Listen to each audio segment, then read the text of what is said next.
अगर आप class 12th economics board exam को सीरियसली ले रहे हो तो ये वीडियो स्किप मत करना। एक सिंपल क्वेश्चन, 1947 में लिटरेसी रेट बहुत कम क्यों थी? रेलवे था, पोर्ट्स था, फिर भी इकोनॉमी बैकवर्ड क्यों थी? इस वीडियो में आपको मिलेंगे मोस्ट एक्सपेक्टेड एमसीक्यूज, पीवाईक्यूज जो बार बार बोर्ड एग्जामिनेशन में आते हैं एंड असर्शन रीजन का एग्जैक्ट लॉजिक, ताकि आप कम पढ़कर ज्यादा मार्क्स लेकर आ सकें। तो स्टार्ट करते हैं अपने क्वेश्चन नंबर 1 से। What was the main occupation of the Indian population on the eve of independence? Manufacturing, B. Trade, C. Agriculture, D. Services. Question बात कराए कि सबसे मेन ऑक्यूपेशन क्या था इंडियन पॉपुलेशन का eight the time of independence. You have a 10 second and the time start now.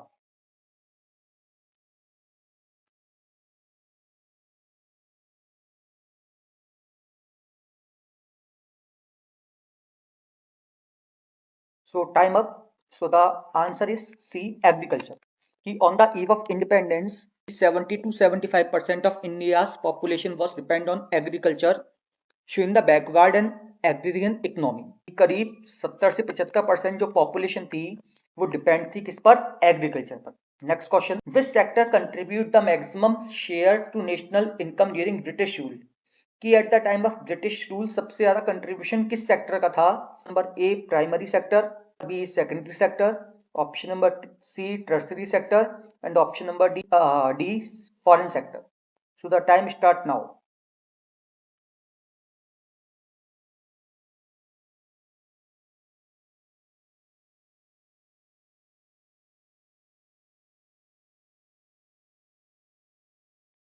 So the correct option again is primary sector. सबसे ज्यादा population भी एंगेज प्राइमरी सेक्टर में थी और at the time of independence जो सबसे ज्यादा share था जीडीपी में वो भी हमें प्राइमरी सेक्टर का देखने को मिल रहा था। तो agriculture and allied activities dominate national income while industries were poorly developed. Next question, which industry showed some development during British rule?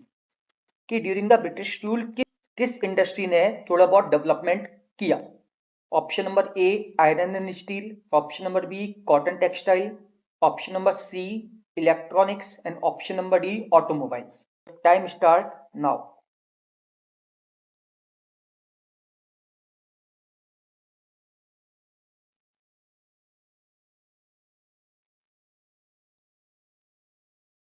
So time up. So the correct option is option number B cotton textile. अब अगर आपको याद हो हमने discuss किया हुआ है कि like in the during the British rule Britishers क्या किया करते थे, इन जो भी रॉ मटेरियल है उसको ब्रिटेन सप्लाई किया करते थे और उसके बाद में फिनिश गुड्स को वापस इंडिया में लेके आते थे। तो कहीं ना कहीं उन्होंने अपने फायदे के लिए इंडिया की जो कॉटन इंडस्ट्री थी उसको थोड़ा बहुत डेवलप किया। Next question, what was the main reason for the India's low industrial growth under British rule? कि during the British rule India की लो इंडस्ट्रियल ग्रोथ का रीजन क्या था? Option number A lack of resource, option number B lack of labour, number C exploitive colonial policies and option number D lack of technology.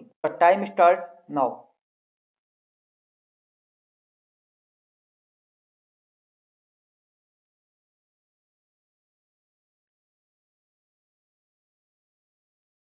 So the correct option is the option number C की exploitative colonial policies. Britishers कहीं ना कहीं अपनी country को grow करने के लिए उन्होंने बहुत सारी ऐसी पॉलिसीज अपनाई जो कि इंडियन फार्मर्स का, इंडियन सिटीजन का एक्सप्लोटेशन करने का काम करती थी ताकि ब्रिटिश मैन्युफैक्चर प्रोटेक्टिव रह सके।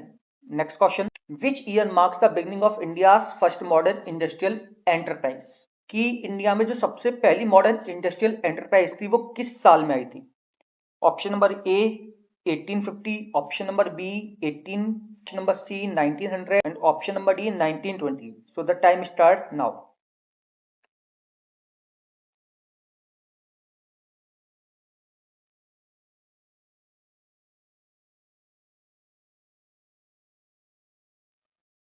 Time up. So the correct option is the option number B which is 1954। Cotton textile mill was establish in Bombay in 1954। याद रखना है जो इंडिया में पहली टेक्सटाइल मिल थी कॉटन की वो कहां पर एस्टेब्लिश हुई थी? बॉम्बे में इन द ईयर 1854। सो याद रखना है इस टाइप के क्वेश्चंस आपके बोर्ड एग्जामिनेशन में अगेन एंड अगेन पूछे जाते हैं these are the directly factual based question.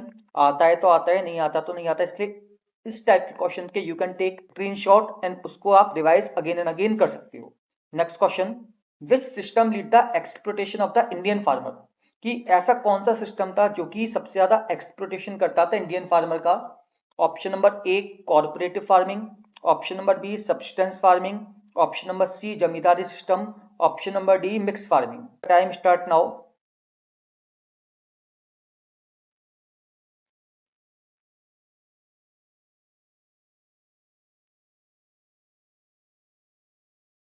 The time up. So the answer is the option number C which is a zamindari system में कहीं ना कहीं जो ब्रिटिशर्स हैं वो, जिसको जमींदार बोला जाता है, उसके थ्रू टैक्स वसूला करते थे। और जमींदारी सिस्टम में लैंडलॉर्ड फ्री हुआ करते थे कि वो जितना चाहे उतना ज्यादा टैक्स फार्मर से वसूल सकते हैं, इसलिए सबसे ज्यादा एक्सप्लोटेशन फार्मर का जो हुआ है वो जमींदारी सिस्टम में होता हुआ मैं दिखाई दिया है। Next question, what was the nature of Indian agriculture before independence, कि इंडिया की जो इंडियन एग्रीकल्चर थी किस टाइप की थी before independence, commercialise, intensive, substance and modern. Time start now.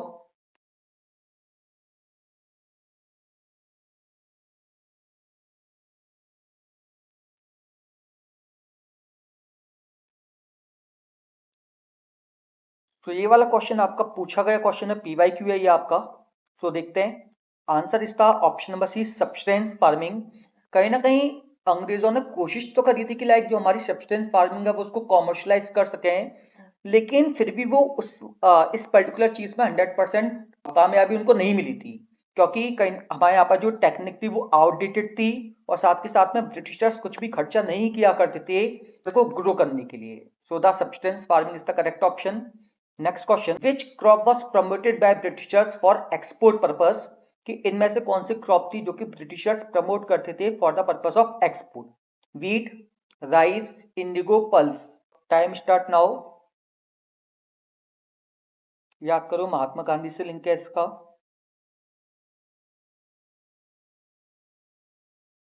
अगर आप लोगों ने थोड़ा सा पढ़ा होगा इंडिगो प्लांटेशन के बारे में, so option number C is the indigo. तो indigo was grown to meet Britishers industrial need, harming soil fertility and farmers income. तो इंडिगो मतलब नील होता है, जो हम कपड़े में नील का यूज करते हैं, तो उसकी डिमांड ब्रिटेन में बहुत ज्यादा थी और ब्रिटेन में वो होती नहीं थी, तो इसलिए उन्होंने इंडियन फार्मर से बंदूक की नोक पर इंडिगो प्लांटेशन कराया। Next question, what was the literacy rate in India in 1947, this the PYQ पूछा गया क्वेश्चन है। 12%, 16%, 24%, 40%, की आजादी के समय हमारे कंट्री की लिटरेसी रेट क्या थी। सो टाइम आपका स्टार्ट होता है।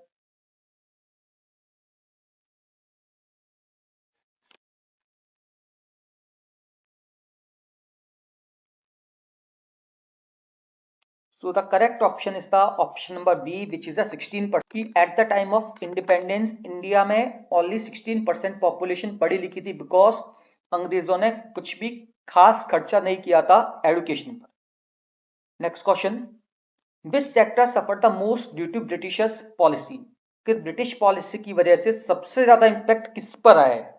Option number A agriculture, B handicraft, C railway and D post. Time start. सबसे ज्यादा पूछा गया है, ध्यान रखना है।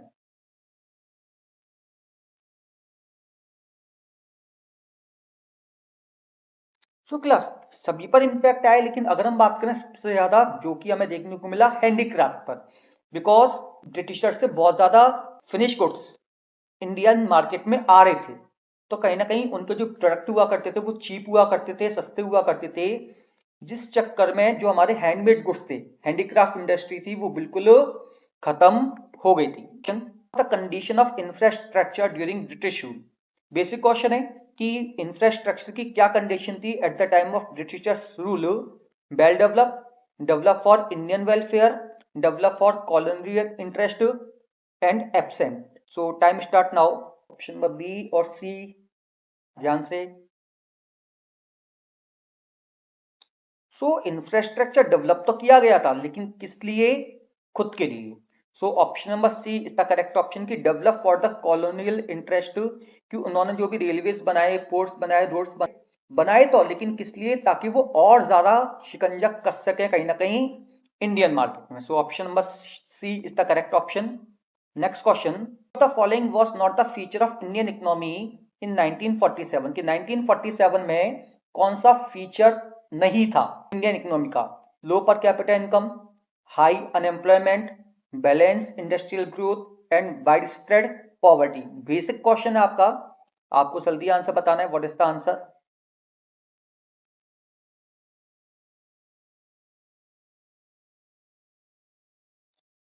So class time up. So option number C is the correct option. The balanced industrial growth not the feature of Indian economy at the time of independence. Because उन्होंने कुछ भी ऐसा खास खर्चा किया नहीं है ताकि हमारा जो इंडस्ट्रियल सेक्टर है वो ग्रो कर पाए।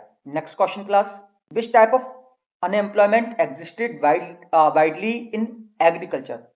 Very important question. Option number A seasonal unemployment, disguise unemployment, structural unemployment and cyclic unemployment. So the time start now.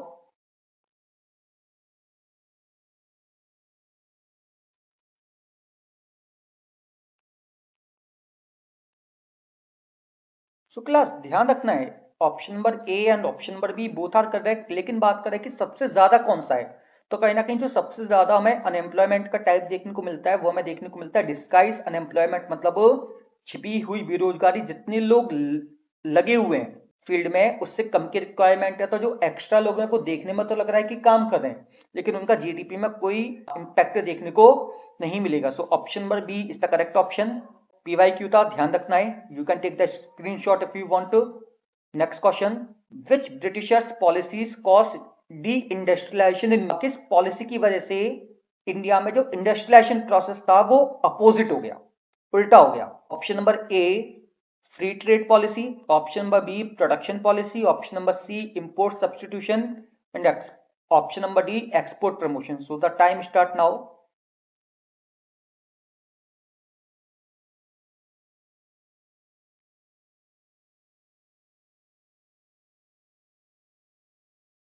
So class, correct option is the option number A, free trade policy, because जो British goods हैं वो finally finish goods में convert होके India में आते थे और India में जो ब्रिटिश गवर्नमेंट थी वो उस पर कोई भी ड्यूटी लगाती नहीं थी, जिसकी वजह से जो ब्रिटिश गुड्स थे वो इंडिया में बहुत ज्यादा सस्ते थे, जिसकी वजह से जो अभी हमने प्रीवियसली डिस्कस भी किया कि जो हैंडीक्राफ्ट इंडस्ट्री थी वो खत्म कर दी गई। So option number A which is a free trade policy अच्छा क्वेश्चन था।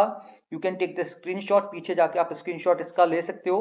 Next question, question 15, India's foreign trade during British rule mainly benefit, कि इंडिया का जो फॉरेन ट्रेड था ड्यूरिंग ब्रिटिश रूल वो किसको बेसिकली फायदा पहुंचा रहा था? Indian farmers, Indian industrialist, British government and Indian consumer. Basic question है, जल्दी what is the answer of this particular question?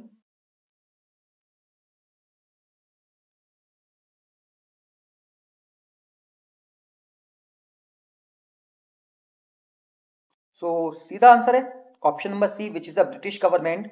तो जितने भी कहीं ना कहीं ब्रिटिश गवर्नमेंट ने फायदे किए इंडिया के, चाहे वो आपके पोर्ट का डेवलप करना हो, रोड्स का डेवलप करना हो, रेलवेज डेवलप करना हो, उनका इनडायरेक्टली और डायरेक्टली इंपैक्ट कहीं ना कहीं ब्रिटिश गवर्नमेंट पर हमें देखने को मिला। So option number C is the correct option. Next question, question number 16, what was the India's mainly exporting during colonial rule, कि at the time of independence और at the time of colonial rule India basically इनमें से किसको export किया करता था? Option number A finish goods, option number B capital goods, option number C raw material and option number D services. जल्दी, जिसने अभी तक वीडियो ध्यान से देखी है वो इसका आंसर इजीली दे पाएगा।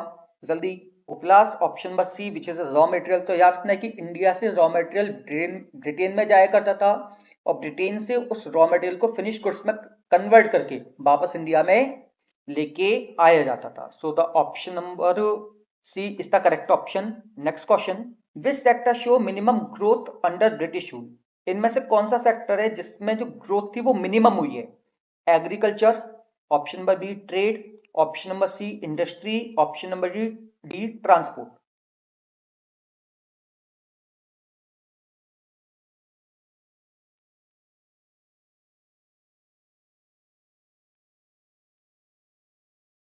Class correct option is the option number C which is the industry. की जो सबसे कम ग्रोथ है वो कहीं ना कहीं out of these four option आपका इंडस्ट्री में देखने को मिली, बिकॉज उनका जो मेन एम था वो अपनी ब्रिटिश इंडस्ट्री को ग्रो करना था। Next question, question number 18, which statement best describe India's economy in 1947। कि इनमें से कौन सा स्टेटमेंट इंडिया की इकोनॉमी को सबसे बेस्ट डिस्क्राइब करता है eight the time of independence? Develop economy, capitalist economy, underdeveloped economy and socialist economy. So the class time start now.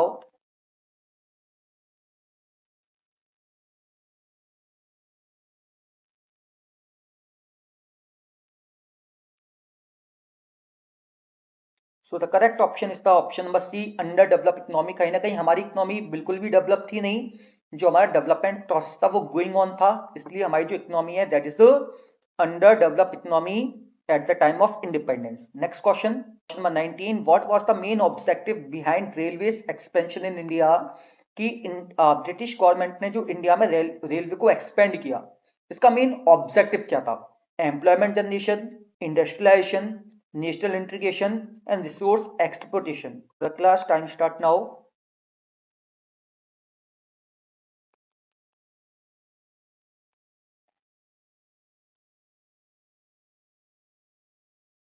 Yes, so the option number D is the correct option की resource exploitation. अभी हम again and again discuss कर रहे हैं कि जो railway develop करी गई थी उसका जो पर्पस क्या था, कि लाइक जो इंडिया में जो भी रॉ मटेरियल्स हैं उसको बहुत फास्ट तरीके से by the help of railway Britain भेजा जा सके, और वहां से जो पोर्ट्स हैं, पोर्ट से फिर जो फिनिश गुड्स हैं ब्रिटेन के, उनको by the help of railway बहुत तेजी से इंडिया के अंदर भी सर्कुलेट किया जा सके। Next question number 20, which major problem force India to plan economic development after independence?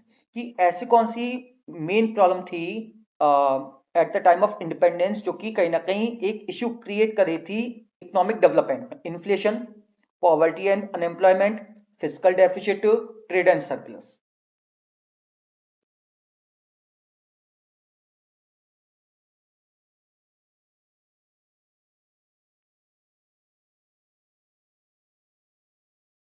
So the correct option number B, कि at the time of independence जो कहीं ना कहीं गरीबी है और अनएम्प्लॉयमेंट है वो सबसे बड़ा इशू था इंडियन गवर्नमेंट के सामने eight the time of independence, जो कि सबसे ज्यादा डेवलपमेंट में प्रॉब्लम्स इशू कर रही, प्रॉब्लम्स क्रिएट कर रही थी यहाँ पर। Next question, question 21, which class benefit the most from Britishers land revenue system? की इनमें से कौन सी क्लास थी जो जिसको सबसे ज्यादा फायदा मिला at the time of Britishers due to its land revenue system? Option number A, peasant किसान, जमींदार, लेबर्स, आर्टिशियन। आर्टिशियंस मतलब होता है जो छोटे मोटे अपने हाथ के काम करते हैं, कलाकार जिसे आप बोल सकते हो। सो क्लास अभी हमने देखा कि लाइक गवर्नमेंट ने जमींदारी सिस्टम लागू किया, तो कहीं ना कहीं जमींदार को उन्होंने ओनर बना दिया और वो जितना चाहते किसानों से उतना सारा टैक्स वसूल कर सकते थे, इसलिए कहीं ना कहीं जो सबसे ज्यादा फायदा हुआ वो जमींदार को देखने को मिला at the time of independence. Introduce railway in India mainly to, अभी हमने डिस्कस किया कि लाइक इंडिया ब्रिटिश गवर्नमेंट ने जो रेलवे का डेवलपमेंट किया है, what is the basic purpose? Promote tourism, option number B develop Indian industry, option number C strength national unity and option number D serve colonial interest. Option number which one is the correct? जल्दी जल्दी, semi question है, बस थोड़ा अलग word में। This type of question are important from the examination point of view. So class yes, right answer option number D serve colonial interest, कि उन्होंने अपने फायदे के लिए कहीं ना कहीं रेलवे का डेवलपमेंट किया। गुड। नेक्स्ट 23, कि which sector employed the largest at independence?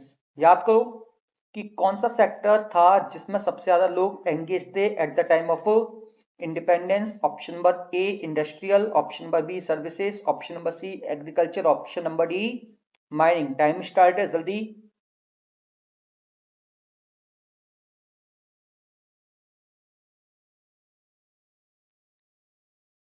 Yes, so option number C agriculture. सबसे पहला ही हमारा एमसीक्यू था कि लाइक अप्रोक्स 70 से 75% जो पॉपुलेशन थी वो किस पर डिपेंड थी? एग्रीकल्चर पर डिपेंड थी। अब इसका पर्पस क्या था डालने का, ऐसा नहीं कि ये वाला क्वेश्चन हमने पहले किया नहीं है, लेकिन क्वेश्चन सेम था, लेकिन आपने देखा वर्ड प्ले करके उन्होंने क्या किया कि लाइक क्वेश्चंस चेंज कर दिया। सो सेम ही क्वेश्चन है, सेम तरीके से आपके MCQs again and again repeat होते हैं, इसलिए आई होप ये वाले एमसीक्यूज आपको समझ में आ पा रहे होंगे, एक्सप्लेनेशन आपको अच्छी लग रही होगी। सो अगर आपको एक्सप्लेनेशन अच्छी लग रही है so click on the like button.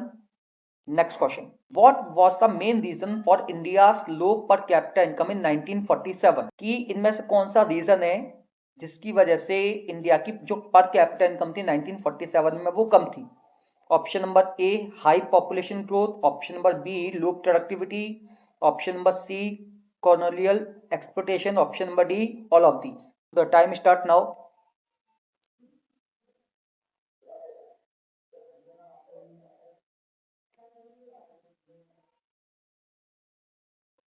So option number D is the correct option, all of these.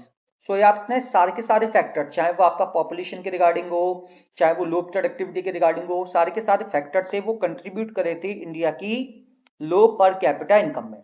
Next question, which type of economy did India have at independence? याद करो कि at the time of independence India की economy कैसी थी? Mix economy थी क्या, socialist economy, capitalist economy और backward agrarian economy? याद करो एंड बताओ answer.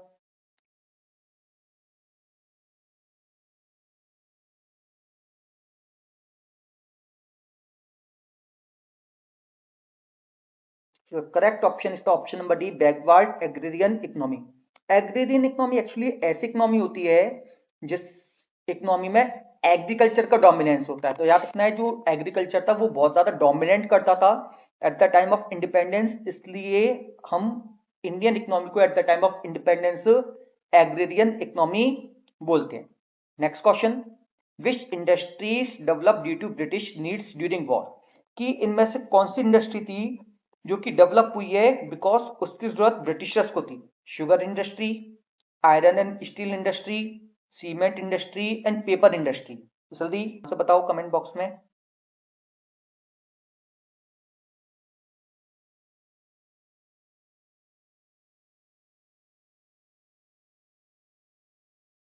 So option number B is the correct option की iron and steel industry, because Britishers को बहुत सारे इक्विपमेंट्स की जरूरत थी, बहुत सारी मशीन्स की जरूरत थी at the time of war.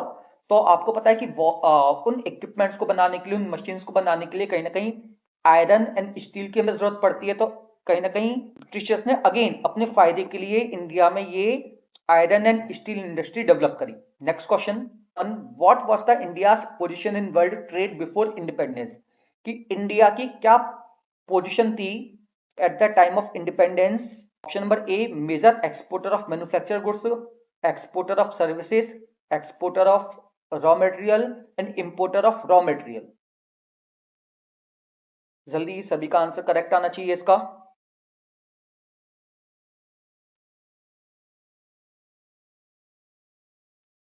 सो याद रखना है कि इंडिया जो था वो एक्सपोर्ट किया करता था रॉ मटेरियल का और इंपोर्ट किया करता था फिनिश गुड्स का, इसलिए option number C is the correct option. Next question, which sector was most neglected during British rule? की out of these four option, पहले वाला क्वेश्चन अलग था, अब आपको बताने की आउट ऑफ दीज फोर इनमें से सबसे ज्यादा नेग्लेक्ट कौन सा था? क्या वो ट्रांसपोर्ट था, एजुकेशन था, ट्रेड था, ये पोर्ट्स था? आउट ऑफ दीज फोर वो ऑप्शन अलग थे, याद रखना है। So option number B is the correct option की out of these four education sector कहीं ना कहीं सबसे पीछे था, because at the time of independence 1947 में हमारी जो लिटरेसी रेट थी वो ओनली 16% देखने को मिलती थी। नेक्स्ट क्वेश्चन, व्हाट कॉस्ट केंट famines in colonial India? This is the PYQ, again last year paper में पूछा गया है कि इनमें से कौन सा रीजन है जिसकी वजह से लगातार सूखा पड़ता था इंडिया में? natural disasters only, low rainfall, commercialization of agriculture, poor agriculture productivities and policy. So the class time start now.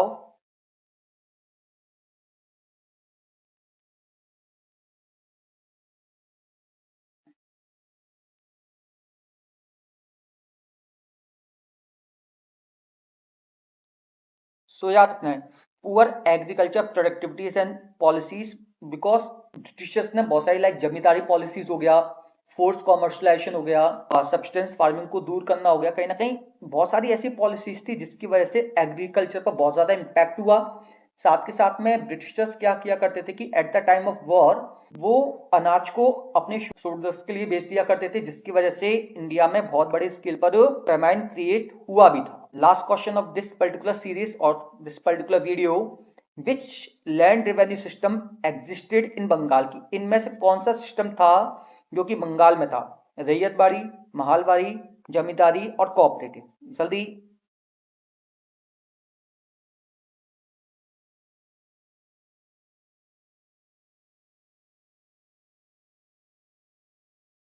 So the option number C is the correct option, which is the जमींदारी। तो याद रखना है कि बंगाल में जो जमींदारी system था वो follow किया जाता था by the Britishers to collect the tax. तो आई होप ये आपको वीडियोस पसंद आई होगी। सो अगर आप यहाँ तक वीडियो देख रहे हो मतलब आप सीरियसली बोर्ड एग्जाम के लिए प्रिपेयर कर रहे हो, अब एक सिंपल काम कीजिए, वीडियो को बैक में ले जाकर एमसीक्यू सॉल्व कीजिए, फिर अपना स्कोर कमेंट बॉक्स में बताइए कि आउट ऑफ 30 कितने एमसीक्यू सही हैं। अगर आपको एक्सप्लेनेशन क्लियर लगी तो वीडियो को लाइक कीजिए, दोस्तों के साथ शेयर कीजिए, क्योंकि रिवीजन सभी के लिए जरूरी है। चैनल को सब्सक्राइब करना मत भूलना, क्योंकि मैं लाने वाला हूं इसी चैप्टर के असर्शन रीजन नेक्स्ट वीडियो में। मैं हूं प्रतीक अग्रवाल, मिलते हैं नेक्स्ट वीडियो में।